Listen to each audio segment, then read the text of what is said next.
అనేక విధములైన ఆకారములతో, వికృతములైన రూపములతో, వికృతములైన అవయవములతో ఉన్న రాక్షస స్త్రీలు హనుమంతునకు అక్కడక్కడా కనబడిరి.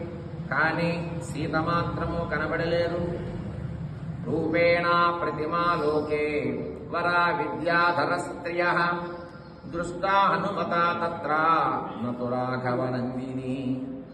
సౌందర్యవంతురాలు, సౌందర్యమునందు లోకములో సాటిలేని విద్యాధర స్త్రీలు అక్కడక్కడ హనుమంతుడికి కనబడినారు. కాని సీత మాత్రము కనబడలేరు. నాగకన్యావరారోహా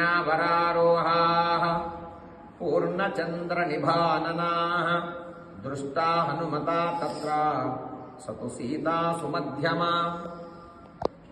అందమైన అవయవములు కల పూర్ణచంద్రుని వంటి ముఖములు గల నాగకన్యలు అక్కడక్కడా కనబడిరి.